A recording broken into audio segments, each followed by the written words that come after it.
Bem, meus amigos e amigas do Facebook, público geral, do YouTube, Instagram, Telegram, Zap, Messenger, Instagram. A resposta das perguntas do vídeo anterior ainda não vou dar hoje. Ou mais tarde, ou amanhã. Enquanto isso, a gente vai estudar o Livro dos Espíritos. A partir da pergunta 129, capítulo 1º do livro 2º, Mundo Espírita ou dos Espíritos. E o tópico é Anjos e Demônios. Pergunta 129. Os anjos percorreram todos os graus? Resposta. Eles percorreram todos os graus, mas, como dissemos, alguns aceitaram sua missão sem murmurar e chegaram mais depressa. Os outros gastaram um tempo mais ou menos longo para chegarem à perfeição. Autoexplicativo. Cada espírito se esforça no aprimoramento que lhe cabe, segundo a sua vontade. 130, pergunta. Se a opinião que admite seres criados perfeitos e superiores a todas as outras criaturas é errônea, como se explica que essa crença esteja na tradição de quase todos os povos? Resposta. Fica sabendo que teu mundo não é de toda a eternidade e que muito antes que ele existisse, já havia espíritos que tinham atingido o grau supremo. Os homens, antes, puderam crer que eles foram sempre do mesmo modo. Ou seja, a evolução dos espíritos acontece muito antes do planeta Terra existir. 131, a pergunta. Pergunta 131. Há demônios no sentido que se dá a esta palavra? Resposta. Se houvesse demônios, eles seriam a obra de Deus. E Deus seria justo e bom. Eita, perdão, gente.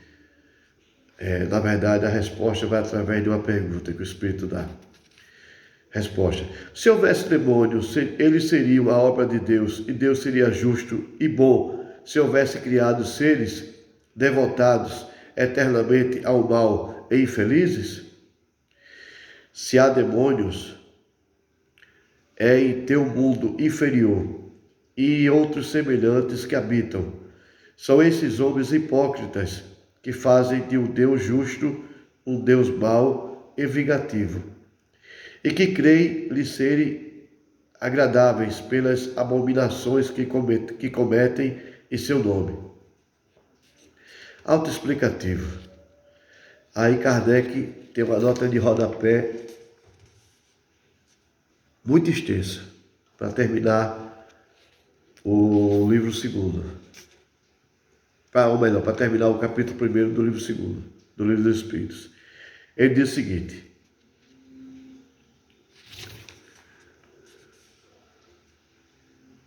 Aliás, perdão, eu não li a resposta toda do livro do Espírito. Se houvesse demônios, eles seriam obra de Deus. E Deus seria justo e bom se houvesse criado seres devotados eternamente ao mal e infelizes? Se há demônios, é em teu mundo inferior e outros semelhantes que habitam. São esses homens hipócritas que fazem de um Deus justo um Deus mau e vingativo, e que creem lhe serem agradáveis pelas abominações que cometem em seu nome. Formar em seu nome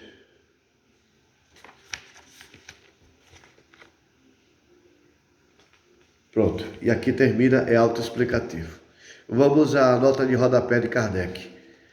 A palavra demônio não implica na ideia de maus espíritos, senão na sua significação moderna, porque a palavra grega daimon, da qual é formada, significa gênio, inteligência, e se dizia dos seres incorpóreos, bons ou maus, sem distinção. Platão e Sócrates já diziam isso já. Os demônios, continuando a nota de rodapé de Kardec, os demônios, segundo a acepção vulgar da palavra, supõem seres essencialmente malfazejos. Seriam, como todas as coisas, a criação de Deus. Ora, Deus que é soberanamente justo e bom, não pode ter criado seres predispostos ao mal por sua natureza e condenados pela eternidade. Se não são obra de Deus, seriam, pois, como ele, de todos a eternidade. Ou então haveria várias potências soberanas. A primeira condição de toda a doutrina é de ser lógica. Ora, as dos demônios, em seu sentido absoluto, peca por essa base essencial. Na crença dos povos atrasados, que não conheciam os atributos de Deus, admitiam-se as divindades malfazejas, como também os demônios. Isso se concebe, mas para quem faz da bondade de Deus o atributo por excelência, é ilógico e contraditório supor que ele possa ter criado seres devotados ao mal e destinados a fazê-lo perpetuamente, porque é negar sua bondade. Os partidários da doutrina dos demônios se apoiam nas palavras do Cristo. Certamente não seremos nós que contestaremos a autoridade dos seus ensinamentos, que desejaríamos ver no coração mais do que na boca dos homens. Mas estarão bem certos no sentido que ele dava à palavra demônio? Não se sabe que a forma alegórica era um dos caracteres distintivos da sua linguagem? Tudo que o Evangelho contém deve ser tomado ao pé da letra? Não precisamos de outra prova além desta passagem. Abre aspas. Logo após esses dias de aflição, o sol obscurecerá e a lua não derramará mais sua luz. As estrelas cairão do céu e as potências celestes serão abaladas. Eu vos digo em verdade que esta raça não passará sem que todas essas coisas se tenham cumprido. Fecha aspas. Não temos visto a forma do texto bíblico ser contraditada pela ciência no que se refere à criação e ao movimento da Terra? Não pode ocorrer o mesmo com certas figuras empregadas pelo Cristo que devia falar de acordo com os tempos e os lugares? O Cristo não poderia dizer conscientemente uma coisa falsa. Assim, pois, se em suas palavras há coisas que parecem chocar a razão, é porque não as compreendemos ou as interpretamos mal. Os homens fazem com os demônios o que fizeram com os anjos. Da mesma forma que acreditaram em seres perfeitos de toda a eternidade. Tomaram os espíritos inferiores por seres perpetuamente maus. Pela palavra demônio, devem, pois, se entender os espíritos impuros, que frequentemente não valem mais do que as entidades designadas por esse nome, mas com a diferença de que seu estado é transitório. São os espíritos imperfeitos, que murmuram contra as provas que devem suportar, e que por isso suportam-nas por mais tempo, mas que chegarão a sair desse estado, porém por seu turno, quando tiverem a vontade. Poder-se-ia aceitar, então, a palavra demônio com essa restrição. Mas como é entendida no sentido exclusivo, poderia induzir ao erro, fazendo crer na existência de seres especiais criados para o mal. Com relação a Satanás, é evidentemente a personificação do mal, sob a forma alegórica, pois não se poderia admitir um ser mau a lutar de potência a potência com a divindade, e cuja única preocupação seria a de contrariar os seus desígnios.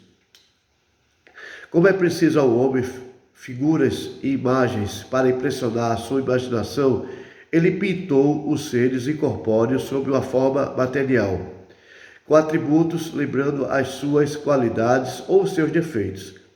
É assim que os antigos,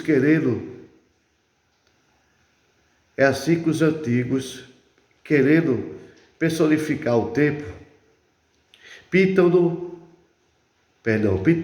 com a figura de um anjo, de um ancião portando uma foice e uma ampulheta.